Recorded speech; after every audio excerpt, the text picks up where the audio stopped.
Programme مغرب کے بعد شروع کر دیا گیا تھا، لیکن اب اصل پروگرام شروع ہوگا۔ حضرت نے تو بڑی عمدہ باتیں کہیں، لیکن جو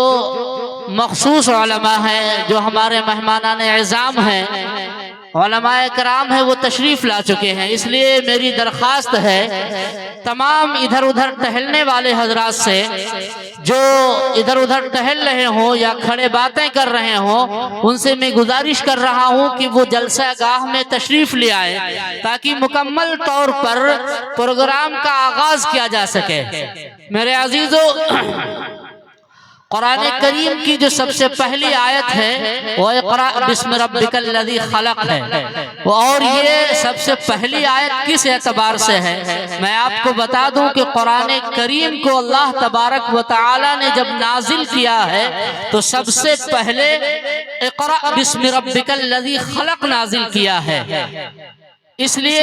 اس بات کو بتا رہا ہوں تاکہ کسی کے ذہن میں یہ بات گونجے نہ کہ نہیں، سب سے پہلے تو قرآن کریم میں سورہ فاتحہ لکھا ہوا ہے۔ میرے عزیزو، میں بتاؤں کہ قرآن کریم میں اللہ نے جو ہم کو حکم دیا ہے وہ یہ کہا اقرأ، پڑھیے۔ اور ہمارا یہ عالم ہے کہ ہم علم سے بہت ہی دور ہیں، علم کو نہ سیکھتے ہیں، نہ ہی علم کو اپنے بچوں کو سکھا رہے ہیں مکمل طور پر۔ اگر ہم علم کو نہیں سیکھیں گے اور نہ بچوں کو سکھائیں گے تو یقیناً ہم کبھی کامیاب نہیں ہو پائیں گے، نہ ہم دنیا میں کامیاب ہو پائیں گے، نہ اخروی کامیابی ہم تک پہنچ پائے گی، نہ آخرت میں ہم کامیاب ہوں گے۔ میرے عزیزو، حدیث شریف میں اللہ کے نبی صلی اللہ علیہ وسلم نے فرمایا کہ علم حاصل کرو مہد سے لحد تک، یعنی ماں کی گود سے لے کر قبر تک علم حاصل کرو۔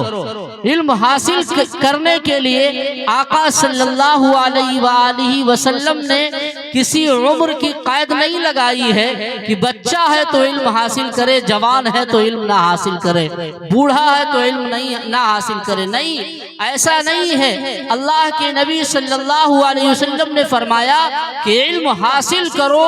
مہد سے لحد تک، یعنی پالنے سے لے کر قبر تک علم حاصل کرو۔ بعض ماہرین نے اس حدیث کا موجودہ دور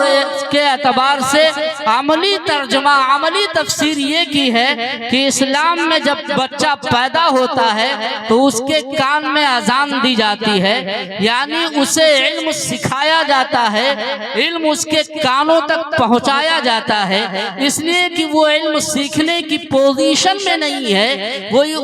یہ حیثیت نہیں رکھتا ہے کہ وہ علم حاصل کرے۔ لہذا اسلام کے قانون کے مطابق اس کے کان میں اذان دی جاتی ہے، تکبیر کہی جاتی ہے، یعنی علم سکھایا جاتا ہے۔ میرے عزیزو، لیکن جب باشعور ہوتا ہے تو ہماری ذمہ داری بنتی ہے کہ ہم دنیا میں جو پھیلے ہوئے علوم ہیں اس کو حاصل کریں، اور اس کو حاصل کر کے صحیح اور غلط کی تمیز حاصل کریں۔ کون سی چیز صحیح ہے، کون سی چیز غلط ہے، کیا صحیح ہے کیا غلط ہے، قرآن نے کس طرح کن چیزوں کو صحیح بتایا ہے اور کن چیزوں کو غلط بتایا ہے، اس چیز کا علم حاصل کریں۔ میرے عزیزو، تو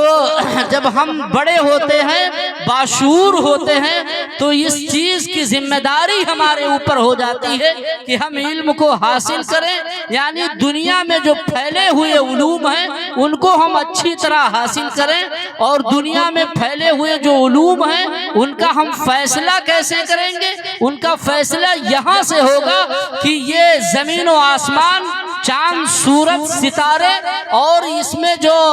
سمندر، دریا ہیں، اور جو اس میں پھیلے ہوئے اسرار و رموز ہیں ان پر غور کریں۔ یہ کائنات یعنی زمین و آسمان، اس کو اور جو پھیلے ہوئے رموز ہیں ان کو قرآن نے کس طرح سمجھا ہے اور قرآن نے کس طرح سمجھایا ہے اور ہم دنیا والوں نے اسے کس طرح سمجھا ہے۔ میرے عزیزو اس کو حاصل کریں، اور جب تک کہ ہم اس کو حاصل نہیں کر پائیں گے میرا خیال ہے کہ ہم دنیا کی بہتری سے، دنیا کے راستے سے عقبہ کی بہتری کو نہیں پہنچ پائیں گے میرے عزیزو۔ لیکن یہ تو جوانی کا یہ باشعوری کا معاملہ، باشعوری کے عمر کا معاملہ ہوا، لیکن ایک وقت انسان پر ایسا آتا ہے جب وہ اپنی زندگی کی آخری مرحلے میں ہوتا ہے، یعنی نزع کے عالم میں ہوتا ہے، اس وقت بھی ہمیں علم پہنچایا جاتا ہے، اس وقت بھی ہمارے کانوں تک کس واسطے سے علم پہنچایا جاتا ہے۔ وہ کیا ہے کہ آپ نے دیکھا ہوگا بہت سارے لوگوں کو کہ جب کسی کا وقت قریب ہوتا ہے، مرنے کا وقت ہوتا ہے، اس وقت اس کے آس پاس، اس کے ارد گرد لوگوں کو بٹھا کر قرآن کریم کی تلاوت کرائی جاتی ہے اور کلمہ لا الہ الا اللہ کا ورد کرایا جاتا ہے، یعنی اس کے کانوں تک علم دوسروں کے واسطے سے پہنچایا جاتا ہے میرے عزیزو۔ لیکن جب وہ اس کا انتقال ہو جاتا ہے، جب انسان کا انتقال ہو جاتا ہے اور اسے قبر کی آخری منزل تک منہا خلقناکم وفیہا نعیدکم پڑھ کر ہم اسے سپرد خاک کر کے چلے آتے ہیں، اس طرح سے کیا ہے اسلام کے مطابق اور دین کے مطابق سپرد خاک کر کے چلے آتے ہیں۔ لوگوں نے یہ جو حدیث ہے کہ ماں کی گود سے لے کر قبر تک علم حاصل کرو، بہت سارے لوگوں نے، بڑے ماہرین نے اس حدیث کا موجودہ دور کے اعتبار سے عملی تفسیر یہ بیان کی ہے میرے عزیزو۔ ہم جب تک اس بات کو مکمل طور پر نہیں سیکھیں گے اس وقت تک ہم نہ دنیا میں کامیاب ہوں گے نہ آخرت میں کامیاب ہوں گے۔ اسی کے لیے یہ مدرسے قائم کیے جاتے ہیں کہ ہم علم حاصل کر کے ہم دنیا کو بھی پہچانے، آخرت کو بھی پہچانے، اور آخرت میں اللہ نے نیک لوگوں کے لیے جو انعامات تیار کیے ہیں ان کو بھی پڑھیں اور اس کی ہم تیاریاں کریں۔ جب تک کہ ان چیزوں کی تیاریاں نہیں کریں گے، اور جب ان چیزوں کی تیاریاں اسی وقت کر پائیں گے جب ہم قرآن کا علم حاصل کریں گے، دینی علم حاصل کریں گے، حدیث نبویہ کو حاصل کریں گے، تبھی ہم عقبہ کی بہتری کو دنیا کے راستے سے پہنچ سکیں گے میرے عزیزو۔ اب آئیے سوچتا ہوں کہ پروگرام کا مکمل طور پر آغاز کیا جائے۔ اس کے لیے دوستو علامہ اقبال نے کہا تھا کہ تیرے ضمیر پہ جب تک نہ ہو نزول کتاب، گرا کشا نہ رازی نہ صاحب کشاف۔ میرے عزیزو قرآن کریم امت مسلمہ کا روح ہے، یہ دھڑکتے دل اور سسکتے روح کا علاج ہے میرے عزیزو۔ یہ بات میں آپ کو بتا دوں کہ جس طرح آسمان کی رفعت و بلندی، زمین کے پروانوں پستیوں پر، دن کی روشنی رات کی تاریکی پر، چاند کی ضیاء پاشی ستاروں کی درخشانی پر، گلاب کا حسن چمپا پر، رات کی رانی کی خوشبو چمیلی پر بدر جہاں غالب ہے۔ عین اسی طرح مخلوقات میں سب سے افضل، عرب و عجم پر فائق، خالص کائنات، تاجدار مدینہ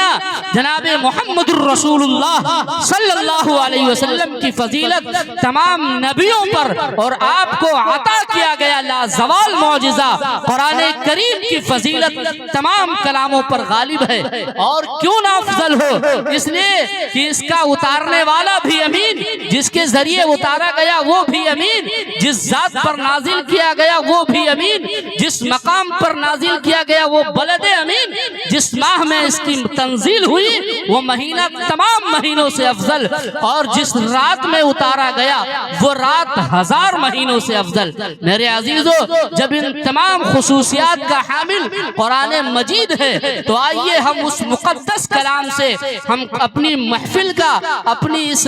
مجلس کا آغاز کریں۔ اس کے لیے ہم استاد محترم حضرت جناب قاری رئیس احمد صاحب، استاد شعبہ تجوید مدرسہ مدرسہ جامعہ شیخ الہند رام گاؤں سے بسط احترام درخواست کرتا ہوں اس شعر کے ساتھ کہ کہہ کے سب سے اپنی پریشانی حیات کیوں کر رہا ہے مبتلا خود کو عذاب میں، ایمان بیک غیر سے جا کر مدد نہ مانگ، حل مشکلوں کا ڈھونڈ خدا کی کتاب میں۔ حضرت قاری صاحب تشریف لائے اور تلاوت کلام اللہ سے اس جلسے کا آغاز کریں۔